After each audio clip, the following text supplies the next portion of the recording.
What's up, wrestling fans? It's gilbertblaze here, back with another video. So last night was a pretty epic night for not just WWE, but NXT in general. And, this show had a lot of expectations, and obviously it delivered. I felt like it delivered all the hype. I mean, I knew it would, and wow. I mean, I've gone to a lot of really good wrestling shows over the years, but I haven't gone to a really good one in a very long time, and this show was phenomenal. I mean, the atmosphere, if I can just describe it, I mean, it's hard to describe, but it truly was electrifying. The atmosphere was so damn good. Everybody was just hungry and wanting to see NXT here in New York City for the first time. And wow, man, Triple H, I give him a lot of credit. Here's a guy who I used to despise with every fiber of my being. I used to despise this man. And over the years, I've come to like him and respect him more. And it's crazy that I'm even saying that. But man, he has done a phenomenal job with NXT. So the show started off with a pre-taping, and so they had a big 8-man tag with Enzo and Cass, the hometown favorites, and this really bothered me because for one, here's NXT in New York City for the first time ever. Why isn't Enzo and Cass not getting a tag team title shot? I didn't understand that. I love the Vaudevillains, and I am happy they won the tag titles. But Enzo and Cass should have won the tag titles last night. The place would have been fucking going bananas. The place was going bananas already when they were doing their shtick. They're so over with any crowd that I can see it translating to the main roster easily. But I thought it was a big lost opportunity for Enzo and Cass to not get those tag titles. But anyway, they got the big win here, and they was teaming up with Mojo Rawley and Zack Ryder. I could care two shits about them. Sorry, Mojo. I do like him a little bit, but whatever. And then the guys they were wrestling against, Dash and Wilder. These two guys I am liking more and more every time I see them. I think it is Dash Wilder. He has like a baby Arn Anderson look to him. I mean, he looks like a young version of Arn Anderson. Anyone who knows me knows how much of a big Arn Anderson fan I was, and still am. And these two guys got potential. And then Jason Jordan and Chad Gable, those two guys, they got something going on real sweet too. But anyway, the hometown favorites won, good for them. And then Eva Marie and Carmella. Of course, I knew Eva Marie would get shitted on by the crowd, and she certainly did. Got that heel heat, good for her. I'm rooting for Eva Marie. I actually like her. I think she is finding her passion for this. She wants to improve. Brian Kendrick training her. I mean, you can't go wrong with that. She's using the sliced bread #2, calling the sliced red, I believe so now she's calling it. But anyway, this match sucked because, for one, Carmella sucks. I'm sorry. She can't sell. She was not good. She did not do any favors for Eva Marie. The match was lacking a lot. And you should have put Eva Marie with someone more experienced to help her get over. Carmella was not that type of person. That match was horrible, and I'm sure it's going to be edited so great so they don't show all the fucking mistakes that went on with that shit. Anyway, besides that, that was pretty much the good thing about the pre-show taping. All the other stuff that went down, who cares? Sorry, I hate to say that. But now on to the main show, The main show, it was like such highly anticipation. Liger making his WWE debut. So disappointing that they didn't use Liger's theme music that he uses all the time everywhere he goes in New Japan and ROH, what he's known for. And I don't understand why they could not use that theme music. And they gave him some generic bullshit Japanese music anyway. Tyler Breeze had an amazing entrance as usual. His live show entrances, but these specials, always off the charts, great. But now I went back and forth with this because I kept thinking to myself, would it be a bad thing if Tyler Breeze jobbed to Liger? Liger is a legend, yes, but Liger is there one time only. So Tyler Breeze losing, I'm thinking to myself, how does this help Tyler Breeze get over? But then I keep thinking to myself, his character seems like the type, it don't matter if he wins or loses, he's going to still be over with the crowd because he's so into his character. But I kind of wish, I love Liger. I've seen Liger wrestle plenty of times in the past live, and I've always seen him win, whatever. But kind of felt like Tyler Breeze should have gone over here. But I understand why Liger completely went over. He's a legend. It was cool to see him. I didn't think the WWE crowd gave him enough respect. The audience, when I go to live shows, honestly, the audience, I have a love-hate relationship with them.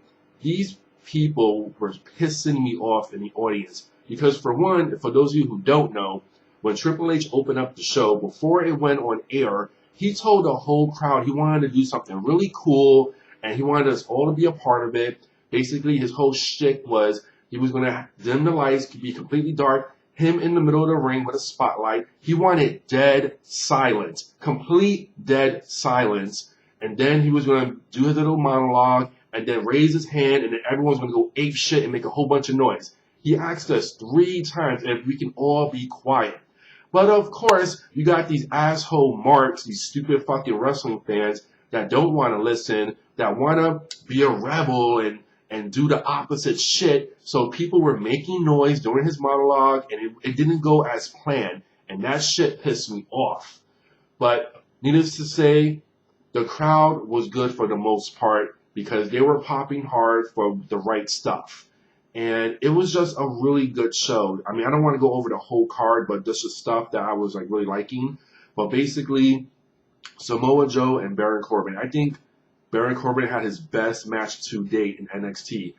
He has a great look, a great presence to him, but he needs a lot of work still. Very green. He needs to work on his personality a little more. Samoa Joe was actually making him look good, and it looked for a time that Samoa Joe was going to lose, and the whole place would have went fucking pissed off crazy if Joe had a job to this dude. And lucky he didn't. But it was a good hard-fought battle.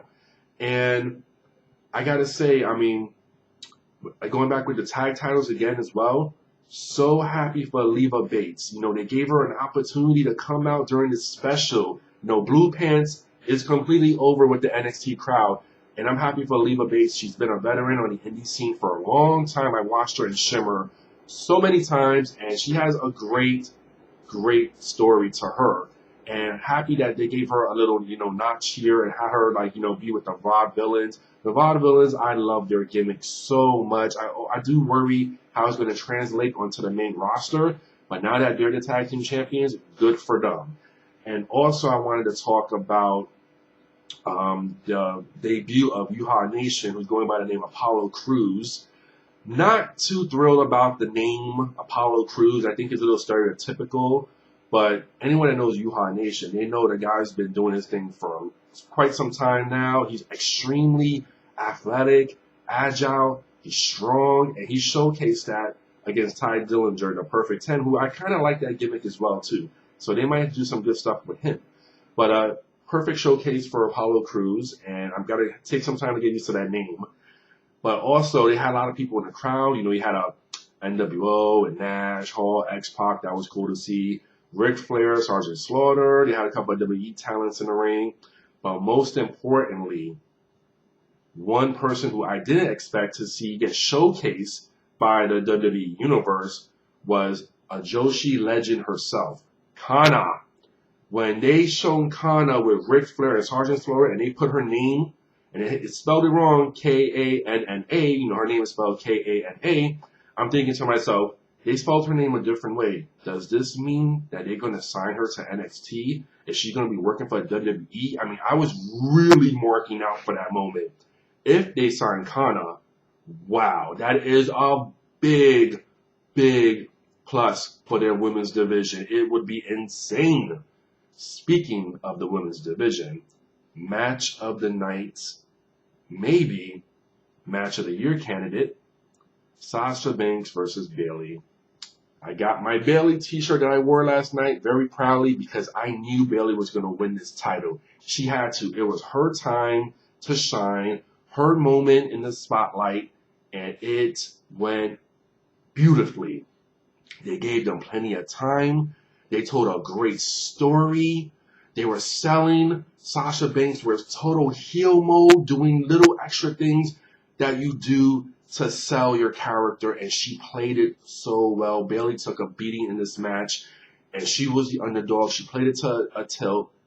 It was amazing from start to finish. The crowd was popping hard. To see women's wrestling get this kind of response brings a tear to my eye. I was so emotional last night because everyone knows I love women's wrestling. I've been championing it for years. For years, I've been campaigning for women's wrestling to be back and alive in the forefront because WWE never gave two shits about it. They've been off and on with it over the years.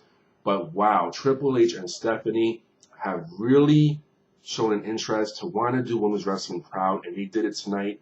Greg the Hammer Valentine, a legend in his own right, made some comments previously before about how women's wrestling sucks and how they should be fired, and he made some ignorant comments. I dare for him to watch this match, Sasha Banks and Bayley, and see if he still thinks the way he still thinks about women's wrestling, because really, they gave the performance of a lifetime. They were given the spotlight. They delivered 110%. So fucking happy for Bayley and Sasha Banks. And then Charlotte and Becky Lynch came out. They gave a little Force Horsewomen thing. Those women are going to revolutionize the WWE, take it to a whole new level. But it all depends on Vince McMahon. Does he really give a shit about this? I hope he does, because Triple H and Stephanie certainly do. And then the main event, Finn Balor, Kevin Owens. I knew Kevin Owens was not going to win this match. To me, it was just obvious. I was very worried that he was taking a lot of bumps. He hit his back a lot of times with the ladder. I was worried that he was going to get hurt, and then it was going to hurt his match with Cesaro today at SummerSlam. But hopefully it didn't. But it was a good main event. It wasn't great. It wasn't spectacular. Finn Balor's entrance, fucking amazing to watch it live in person. Amazing. The guy has it all. And Kevin Owens, huge fan of his. Great match. They told a good story. And he might be done now officially with NXT now, I think, Kevin Owens. He should now just go to the main roster full time. But great story. But overall, it was a fun night. Fucking spent out of my mind. I wasted so much energy. It was worth it. And now part 2 tonight with SummerSlam. No way in hell SummerSlam is topping NXT last night. Should be interesting. And then I got Raw tomorrow as well. Going to be a crazy couple of days, man. But that's my NXT review. Hope you guys like it. Share your thoughts with me, because I want to hear what you guys had to think. And also, they gave a video package of a new woman debuting, Nia Jax, who's like The Rock's cousin. And she's going to be like a new monster-type female heel. That looks promising there as well. So the future is bright for NXT, folks. NXT is skyrocketing, and they are making an impact. Talk to you later.